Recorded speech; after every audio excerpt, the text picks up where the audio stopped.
have a feeling you're going to be seeing. This one smoked to deep right field. It is gone. Lauren Burke. They're okay. Mary Iacopo goes yard, and then it's Lauren Burke. This is her second home run of the day. She has some family coming out to see her as the 0-1 is fly to right field. Dangerous Conrad back on the warning track. Gone. The new right fielder Carlson will be tested. Here comes Burke, and she scores the first run. I'm joined by Lauren Burke, softball player for the University of Texas and one of the top hitters in the country. And thank you for joining me. Quite the intro, but I'm excited to be here. And yeah, I'm just looking forward to our conversation. Awesome. And like I said, you played a utility player at University of Texas. What would you say is your favorite position to play on the field? I would have to say first base. And I say that because it's so close to the pitcher. And I'm someone that likes to communicate with people around me. So when I'm in the outfield, I'm so far away. I feel like they can't hear me. I'm not interacting with my teammates as much. But when I'm at first base, I'm more involved in almost every play and I get to talk to my pitcher. So I'd say first base is the winner. So how do you kind of like balance your training sessions and workouts to improve at each position? You know, honestly, I've always just prioritized my time in practice with hitting, and I've always just prioritized my hitting as the way that I'm going to see the field. So if I can hit to the best of my abilities, and that's going to give me the best opportunity to play and to help my team win. Honestly, at practice, I would jump around from infield and outfield, but mostly in the outfield. And then it was normally I would just get thrown at first base or a different position if I was needed there. But most of the time I spent games in the outfield. So that's where I would spend a majority of practice defensively. But yeah, my priority was hitting for sure. And yeah, being one of the best hitters in the country, what are like some workouts or things that you do to improve your game? Like just even like the slightest things for hitting?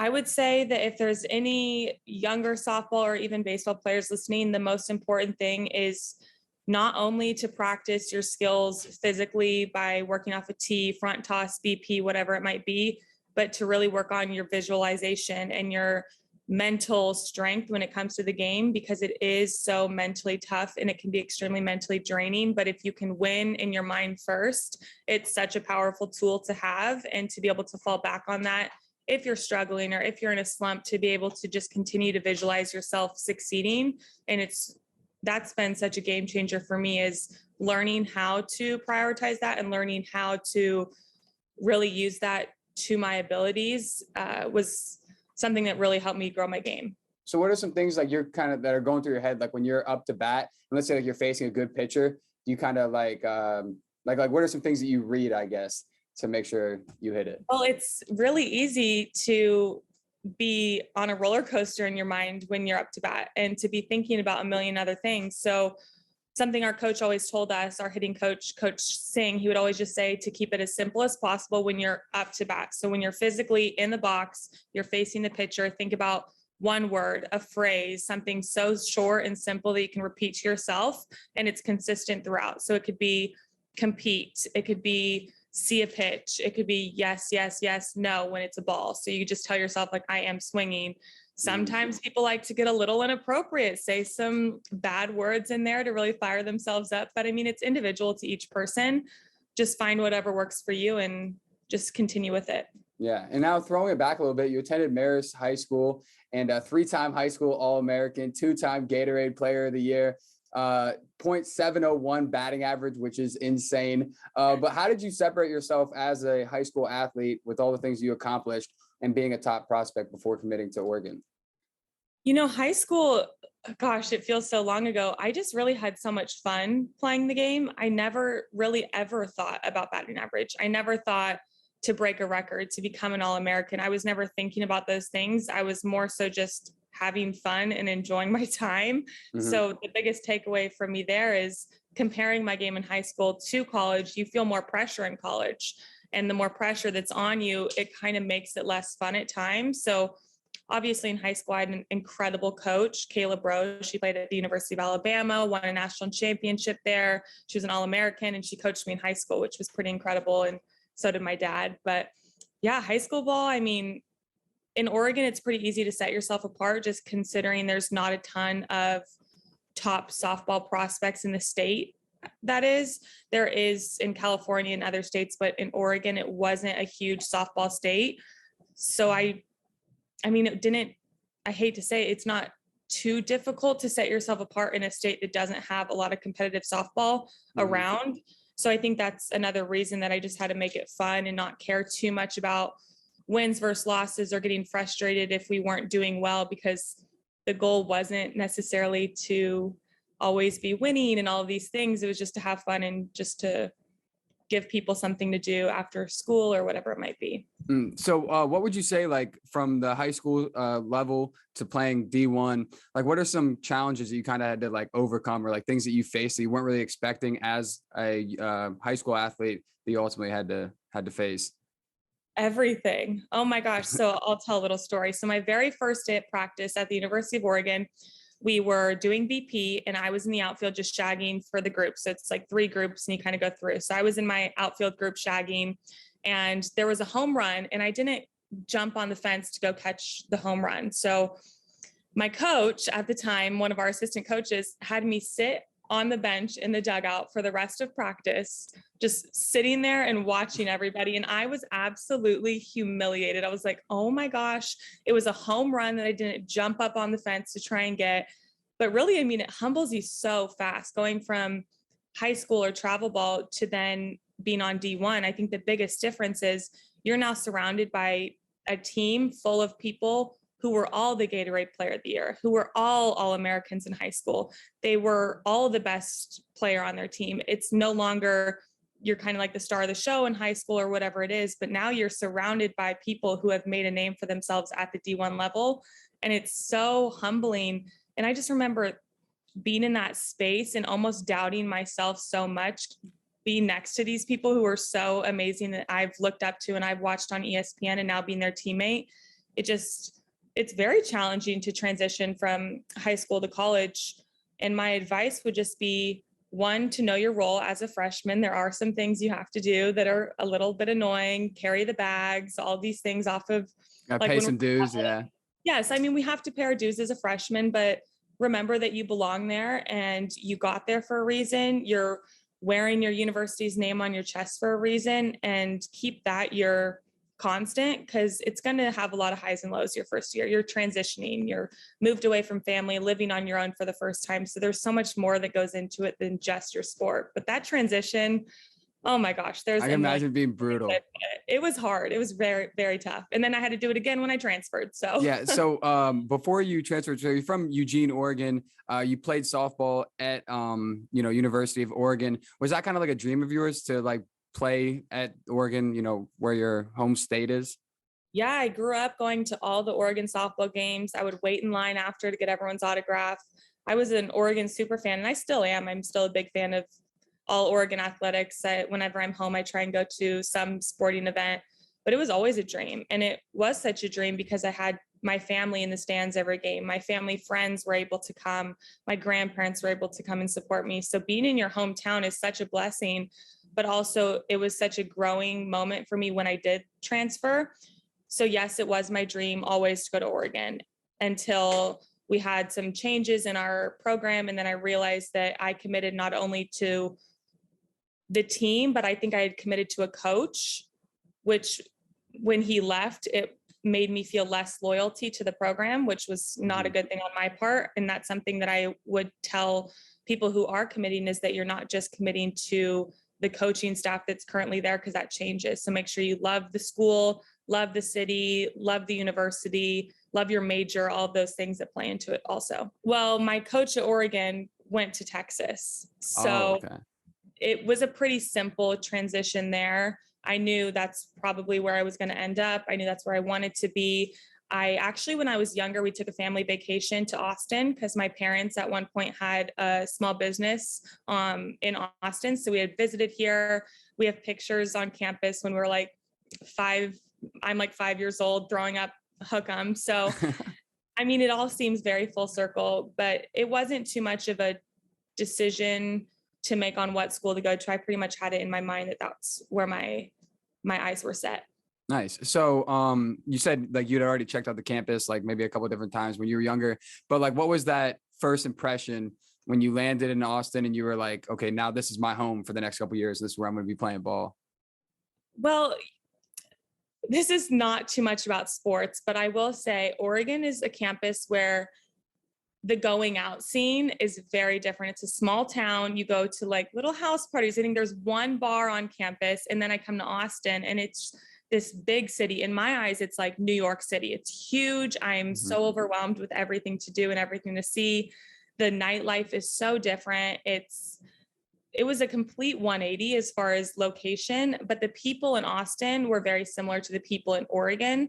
So it wasn't too much of a culture shock. It was more so, I need to make sure I'm prioritizing softball in school, because if not, I can easily get wrapped up in everything else that Austin has to offer. Yeah. So I really had to navigate Austin that. seems awesome. I've never visited, but like that's one of the places that's like within the country. And like that's bucket list. Like You need to go. yeah, You like need to Nashville as well.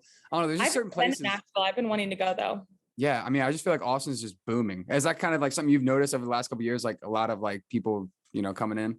Yeah, I think I'm an example of that. As I came in and I'm still here. I'm living here now after I'm done with college. I plan to stay in Austin. I literally fell in love with the city and everything that it has. So, I mean, if that's not telling, I don't know what is. That Austin's a great city to be in, especially for young people. And there's constantly people moving here. So it's a great place. And how awesome has it been to like, work with or partner with companies like NIL deals and everything like that? Like, how has that kind of impacted, the scene at Texas? It's one of like the most prominent schools in the country. Yeah, I mean, Texas, I think before NIL was ever a thing, they had the largest budget for sports, I believe. Don't quote me on that, but I'm pretty sure that the University of Texas had the largest budget for D1 sports across the US.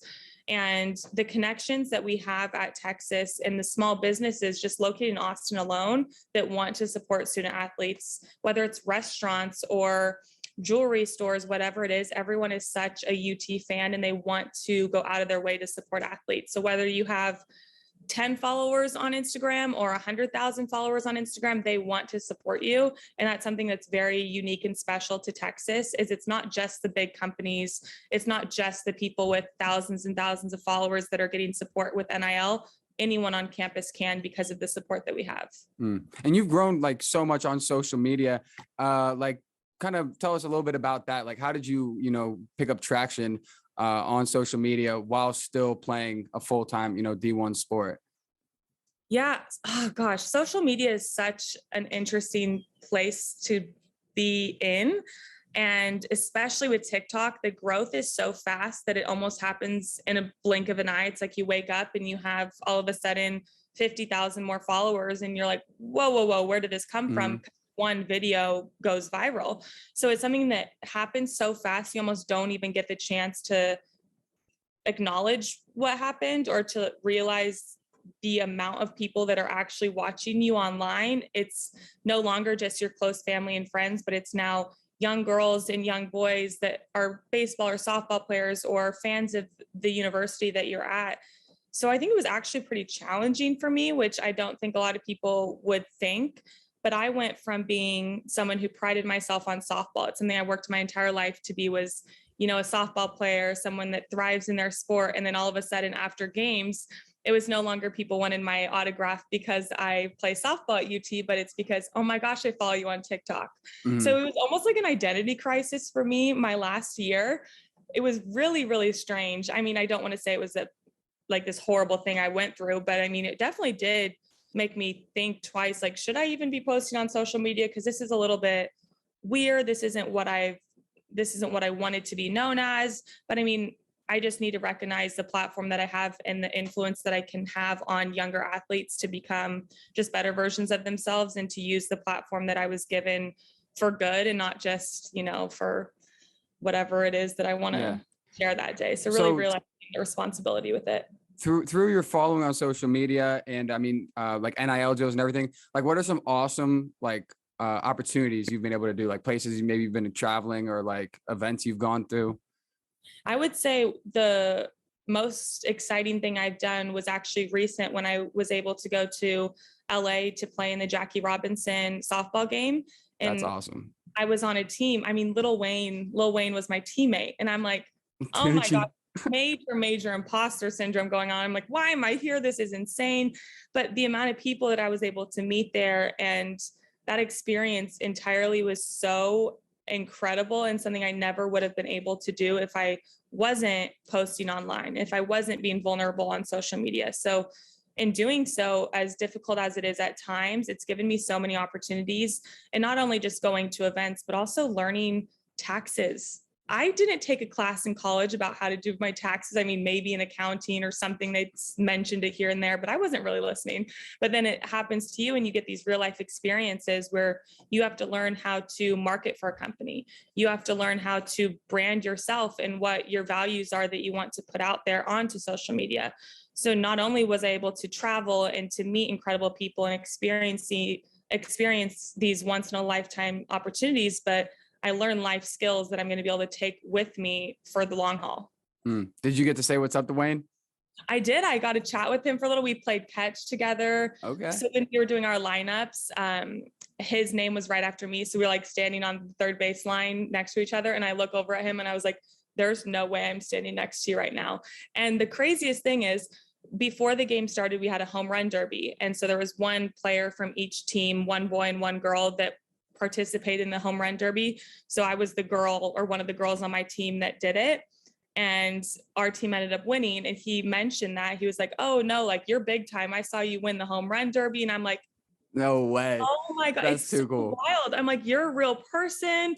This is insane. Like, I'm such a fan of you. You've won, what, 5 Grammy awards, and you're standing next to little me. I'm like, what in the world is going on right now? But yeah, he's really cool. And that was just once in a lifetime. So you hit some bombs in that derby?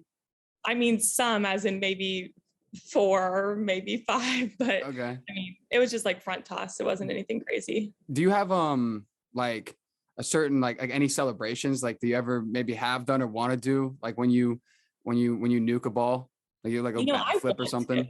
I want to so bad. I have a teammate, JJ Smith. She's now going to Texas State. She was my teammate at Texas, and she would just get so hype after every little thing. She could have just gotten a rollover that somehow went through the infield, and she would be celebrating.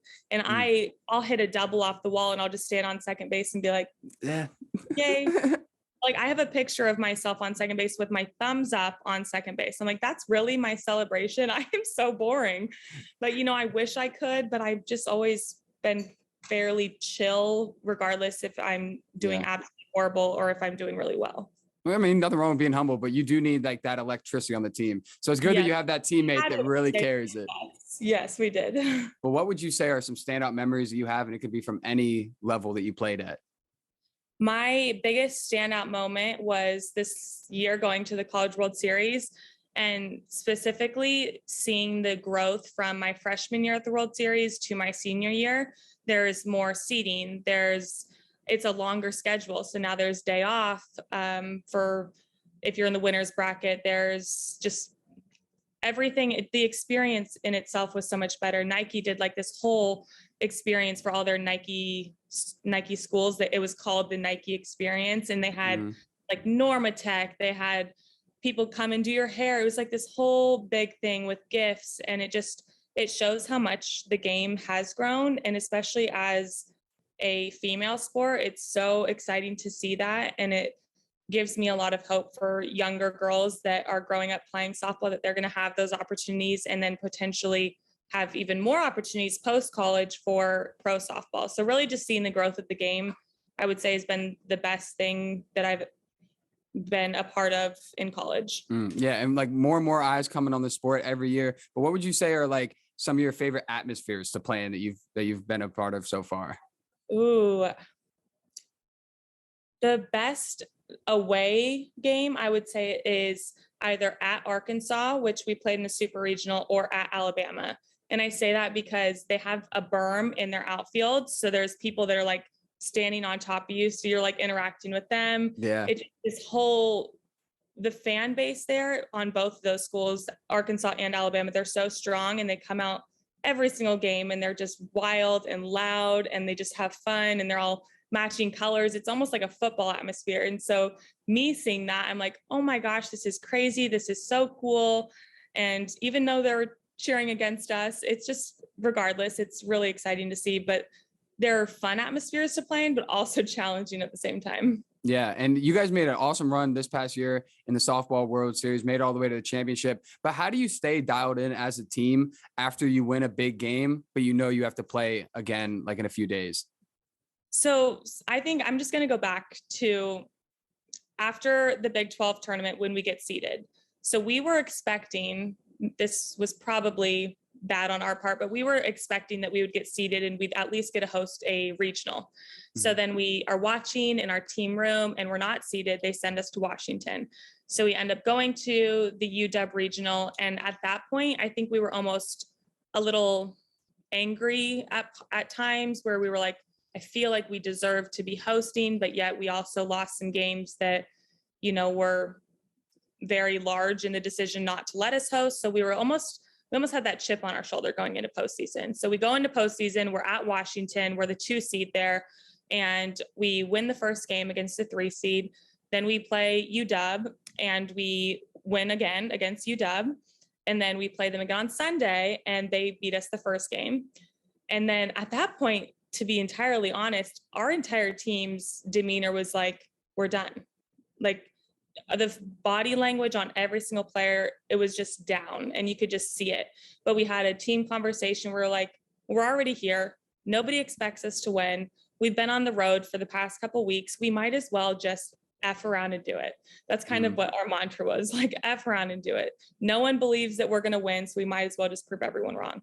We ended up coming back and we won that game. I don't know how our pitcher, Haley Dulcini's arm didn't fall off, but she managed to pull through for us. So we go to Washington and then we're sent to Arkansas and we get our butts kicked the first game of Arkansas. Like, I think we got run rule the first game of the series, and it's super regionals. Their fan base is crazy, like I was saying. So we get our butts kicked and then we go home to our hotel. And we're all just like, well, that's embarrassing. We just got our butts kicked on ESPN. Great. And somehow or another, we rallied and we were like, you know what? We're already here. We might as well just F around and win 2 games. So we somehow came through. We won on Saturday and we won again on Sunday. Nobody expected it. When we won the game on Sunday, we didn't get the hats, the Women's College World Series bound hats. So that's just like another thing that egged us on. We're like, are you kidding me? They don't even have a chip on the shoulder. Yeah, they were like, oh, the shipping was delayed, blah, blah, blah. I'm like, oh no, because if Arkansas won that game, they have the hats. Yeah, so we 100%. were all upset and, you know, complaining about all these things. We didn't have our ticket punched. Of course, we're finding every reason to like get that chip on our shoulder even more. So then we get to the World Series and I think our first game was against UCLA and we're just playing out of our minds at this point. I think we beat them 8-1 or 8-2. It was just, we were playing out of our minds. We had played them earlier this year. They beat us. And then we get to the World Series and we're like, we're already here. We might as well just keep going. And this is after being on the road for like the past month. We're all living out of a suitcase for literally a month straight. And we just had some fire lit in us, whether it's not being seated, whether it wasn't getting our hats or our ticket punched. I don't know what it was, but our season somehow came together at the end after so many lows throughout regular season and preseason to then ending at such a high.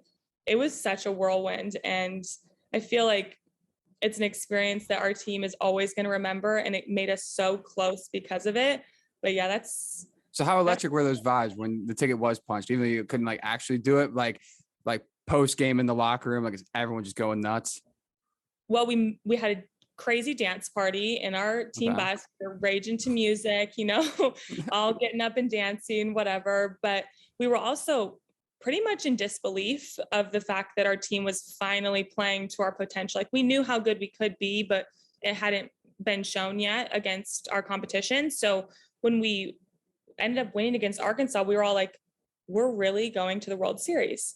And so me and my teammate Mary, we had gone to the World Series together at Oregon our freshman year, but no one else on the Texas team had made it there. And at the very beginning of the year, we had said to media, we want to get to the World Series so that our teammate Janae, who's like 4-time All-American, she's incredible, an amazing softball player, we wanted to get her to the World Series.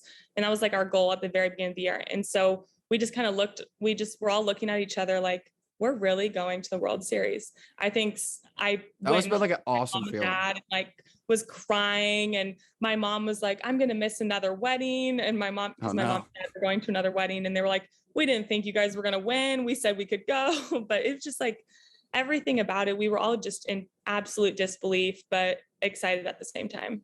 So going into a big game or like an elimination game, do you kind of have like a game day routine that you follow, like certain music? Like how do you like hype yourself up or kind of just stay focused on the task at hand? I think it's individual for every person. For me, I am not someone that wants to get super hyped up before a game. I like to stay as level-headed as I possibly can. So whether that's just having my headphones on and listening to like soft music or having a podcast playing, nothing too crazy. I don't ever want to get too high or too low. So I just try and stay the same, whether we're winning or losing. But some of my teammates are listening to like the loudest music they possibly can, all things. And then there's me who's like totally in the zone, not really talking too much until we get on the field. And then once we get on the field, it's different. So what would you say is like the most memorable game you've ever played in? And that could also be like any level, but which game like really stands out and kind of like how was your performance in that game? When we were playing, I was at Texas. I believe it was my junior year at UCLA. They were the #1 ranked team. And me and my teammate Mary, who I was just saying, we played together at Oregon. So we transferred together over to Texas. We had been best friends for such a long time.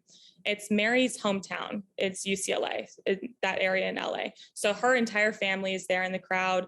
We're going into extra innings at this point. So it's like the 8th inning, and Mary gets up to bat and tanks a home run. Like just absolutely tanks it to, I think that was the go ahead or time run. And I'm batting right after her. So she gets to home plate, and then I get up to bat and I just swing at the first pitch, home run again. So it was back-to-back bombs, extra innings in Mary's hometown. We were next to each other in the lineup after all of the adversity with transferring, because that came with a lot of ridicule from people. So after everything, then going to a Pac-12 school, beating the #1 team at the time in extra innings in her hometown, going back to back. It was just like everything about it was so memorable. And that's something that definitely sticks out to me. And I guess like kind of going back to your transfer process a little bit, was it kind of hard for you to get, or not hard, but like get acclimated with the new team and like the new system, the new state, like, or was that something that kind of came smoothly because you were a little bit familiar with the school? I wish I could say it went smoothly, but it definitely did not. We transferred mid-year, and for any spring sports, they probably would understand this. In the fall, you go through like the grind. It's your off season. You're working out at 6 a.m. You have 3-hour practices. It's a grind. It's really tough. And that's the time where you really get to know your teammates and you really bond with your teammates. So we didn't come in until January, mid-year transfers. And we walked onto the field. It was not just me and Mary. It was 4 girls from Oregon, all showed up at Texas. We knew the coaching staff. We were really comfortable with them. We could almost like laugh with each other, joke around with the coaches. And the Texas girls obviously were very, yes, sir, yes, ma'am. They weren't joking around with the coaches, and we kind of came in acting like that. And I think that rubbed a lot of the players the wrong way. So there was a long transition period where it was the Oregon girls and the Texas girls. It wasn't just one Texas, which later the following year became our mantra. It was #1 team, 1 Texas, because it was finally like, it's no longer the Oregon girls and the Texas girls. This is one team. We're united as this one team. You have each other's backs, and that's it. Because the entire year it was really difficult, because I think in their shoes, I wouldn't want to be on a team that 4 girls walked over who were familiar with the coaching staff and then all of a sudden take starting roles when they didn't even go through practice. It's like, that would be frustrating. I can see where they're coming from. And I don't know if there's a better way that us girls could have gone about it or the coaching staff could have gone about it. But to say it was an easy process would definitely be a lie. So it was challenging, but it also is another thing that adversity makes you stronger. Did you have any opportunities throughout your career at Texas to play against Oregon and go back there? We did. We played them in the Texas regional last year. So were you kind of like dialed in for that one? You're like, all right, like we're not losing to Oregon out of all teams. Oh my gosh. I feel like I blacked it out. I feel like I totally blacked it out. It was extremely weird. I knew a couple of the girls on the team at Oregon, but it just felt like so much tension. And it felt like, oh my gosh, it was like win or you're like gone forever. And it was just so much pressure was put on us from the media. And I just remember before the game, our coach had me be almost like the black sheep who had to go talk to all the media. So I was like the person that had to go talk to everyone about this rivalry that wasn't really a rivalry, and all this added pressure and the storyline and the drama that's what they wanted. And it was so difficult because it's like, this is just another softball game. The game's going to reward the team that plays the best on that day. It doesn't matter what name is across anyone's chest, but to everyone else, it was, oh, it's the Oregon girls, and now they're going against their former teammates. This coach that they left, all of these things. So much drama played into it, and it was really, really hard. So I personally had to get rid of social media during that regional because I was like, I can't look at this. I can't look at Twitter. I can't look at my mentions because it's just a ton of people that are adding added pressure that I don't need to see.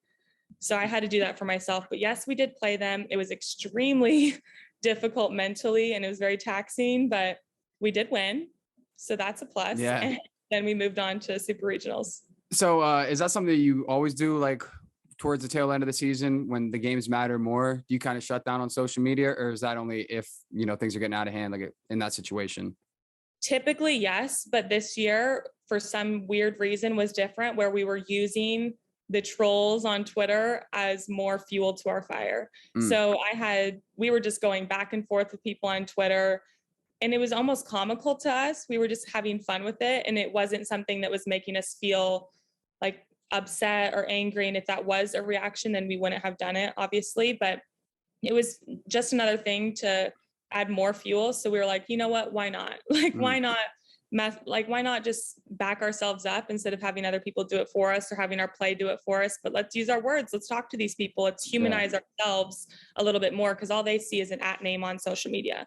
They don't see a human being on the other side. Yeah. And your team seems like you guys have great chemistry, and like obviously like the transfer portal like shakes up or like shook up like the, you know, NCAA scene. But what are some things that you do, that your team does, when you have new transfers come in to like build chemistry with each other?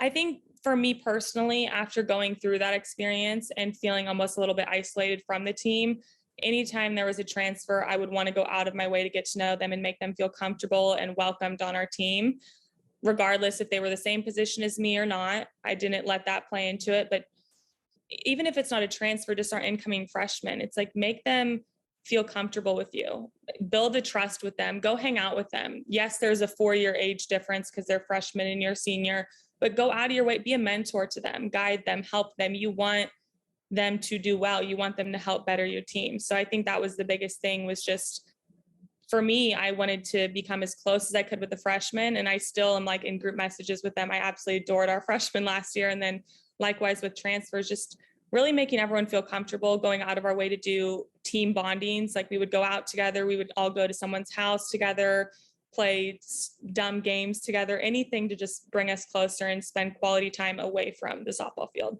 I feel like Austin is like the perfect area like to go out to. Like, I don't know, like you said, I mean, it's way different than Oregon, but I don't know, I feel like the opportunities and things to do are just kind of endless in Austin. Yeah. And I mean, it doesn't even have to be going out. You can go paddleboarding on Lady Bird Lake.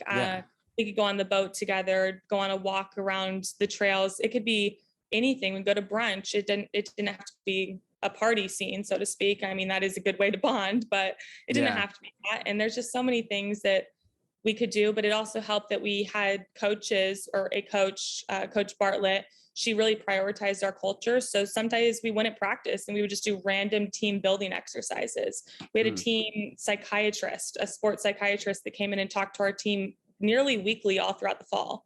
So we would just really use that time, and we would take that time out of practice time to build that relationship with our teammates. Because I mean, you're not going to be a strong unit if you're all playing for yourself. And we had to learn to play as a team and play together, because a bunch of really good individuals are not going to make a team. It has to be a unit. So what are some of your favorite things to do in the off season? Like maybe not necessarily just in Austin, but like, you know, outside of the sport of softball.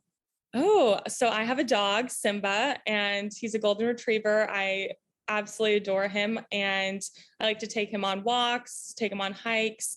I am a big fan of road tripping. So I actually, right after season, I got in my car with Simba and we drove from Texas to Oregon, and we stopped in a bunch of different places, national parks. We went to Moab, Zion. Wow. We just went walking through the dog friendly trails. And I love traveling. I love being outside in nature, and whether that's going on the lake, going on the boat and surfing, hiking. I love, love, love to hike. That's something I'm so grateful. I grew up in Oregon that I was able to do so much.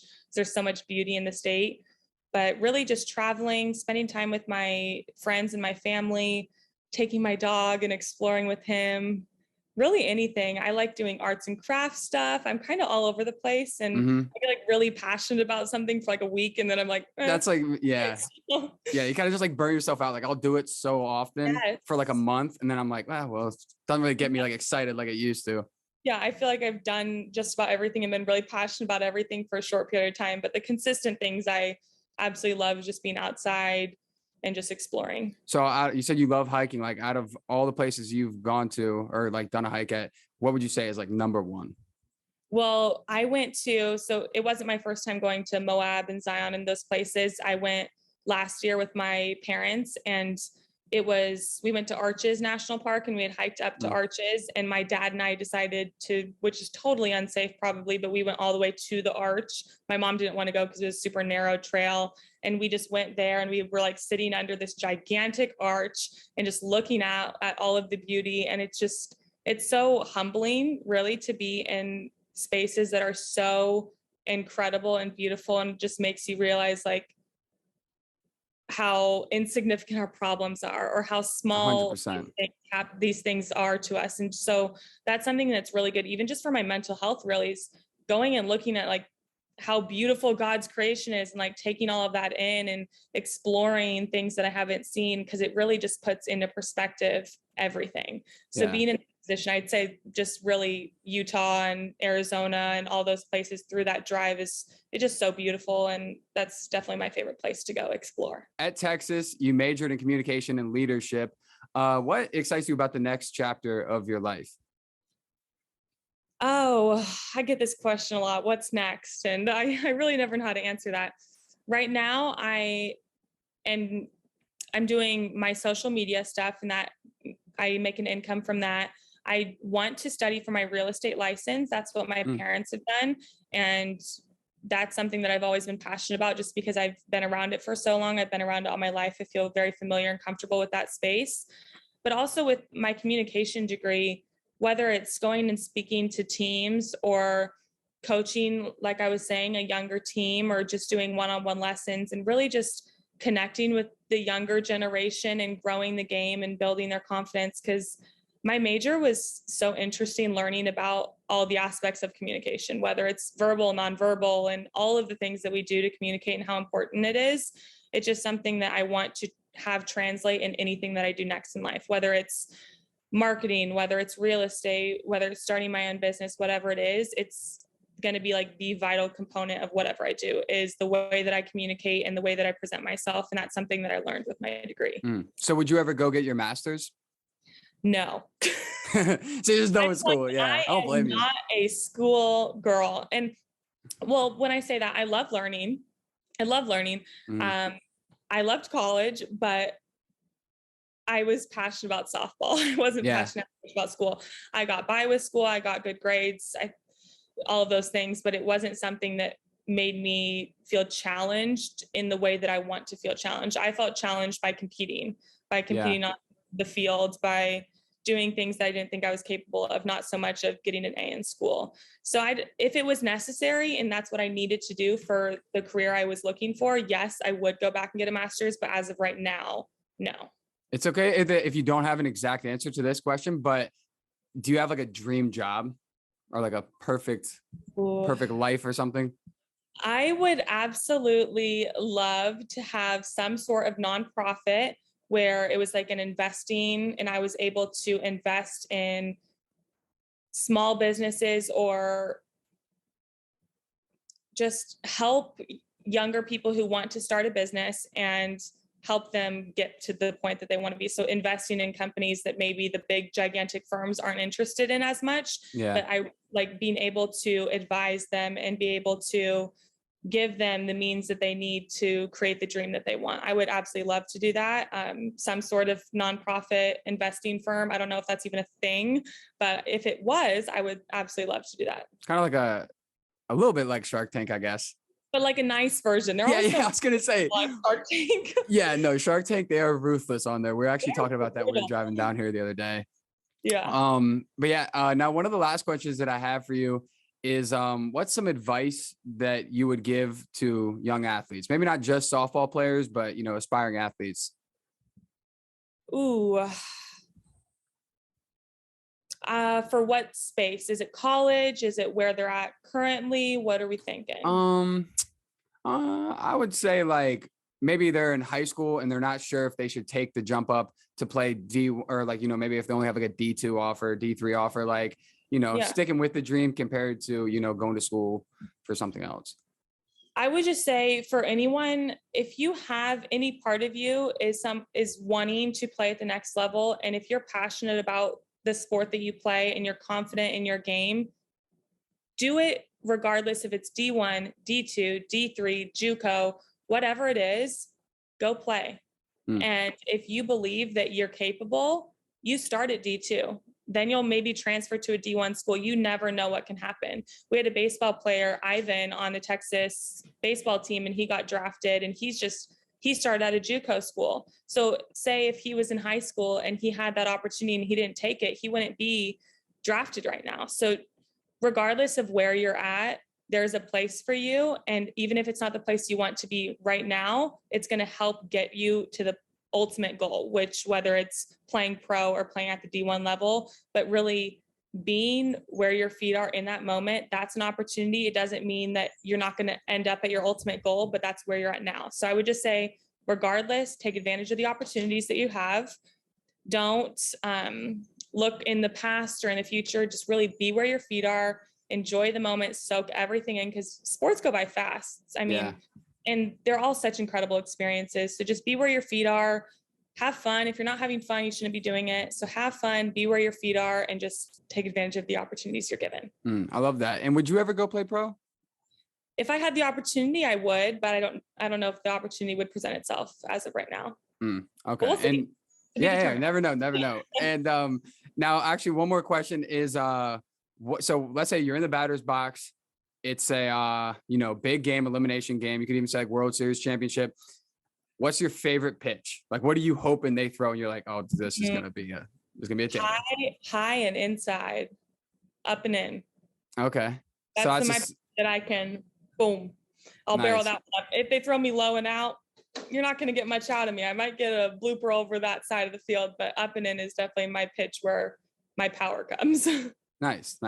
Well, hey, thank you so much, Lauren, for joining me. This was an honor to have you on the podcast and, great conversation. So I really appreciate it. Yeah. Thank you so much for having me on. Of course. And everyone scroll down below and check out Lauren on social media, Instagram at Lauren Burke 5 and Twitter at Lauren_Burke 5. Is there any other, like websites or social medias or anything you'd like to say? If you want to follow me on TikTok, it's Lauren Burke 00. And then my softball camp is in my link tree. Today was Monday, August 15th, 2022, episode 87 of the Michael Maher Show. I was joined by Lauren Burke, softball player for the University of Texas, one of the top hitters in the country. And like I said, it was an absolute honor getting to speak with you. And I'm your host of the show, Michael Maher, and I'll see everyone next week.